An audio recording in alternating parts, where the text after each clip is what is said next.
এখন আমি রান্না করছি কাজু পনির। তার জন্য প্রথমে আমি সাদা তেল দিয়ে দিয়েছি, তেলটা গরম হয়ে গেছে। এখন পনিরগুলোকে ভেজে নেবো হালকা করে।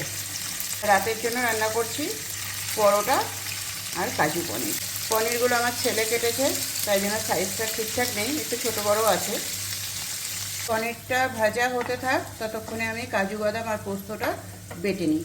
কিছুটা কাজু বাদাম আর পোস্ত এগুলোকে একটু গুঁড়ো করে নেব।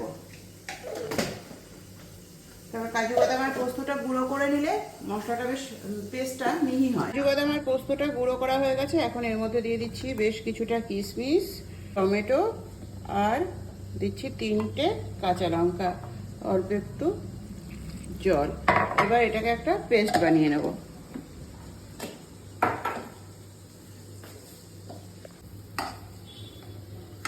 এবার এই তেলের মধ্যে আমি দিয়ে দেবো যে কাজু বাদাম, পোস্ত, টমেটো আর কাঁচা লঙ্কা পেস্ট করে রেখেছিলাম, সেই পেস্ট। এবারে মিক্সি বাটিটা ধুয়ে একটু জল দিয়ে দিচ্ছি, চিনি। তবে এটা একটু খেতে মিষ্টি মিষ্টি হবে, যেহেতু রুটি পরোটার সাথে খাওয়া হবে, তার জন্য এই পনিরটা একটু মিষ্টি মিষ্টি করতে হবে। আর এর মধ্যে আমি কোনো হলুদ দেবো না বা লঙ্কার গুঁড়োও দেবো না। মশলাটা পুরো কষে গেছে, এই পুরো তেল ছেড়ে দিয়েছে। এবার এখন এর মধ্যে দিয়ে দেবো অল্প পরিমাণে জল। জলটা দিয়ে ভালো করে মিশিয়ে এখন এর মধ্যে পনিরগুলো দিয়ে দেবো। পনিরটা দিয়ে ভালো করে এর সাথে মিশিয়ে দিচ্ছি। এবার এই ঝোলটা একটু ফুটে গেলেই আমরা নামিয়ে নেব। এবার তুই রুটি খাবি না পরোটা খাবি? পরোটা।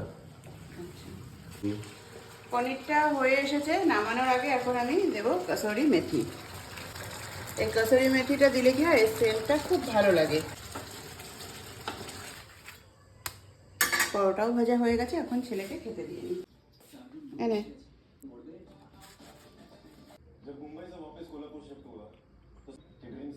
ভালো হয়েছে।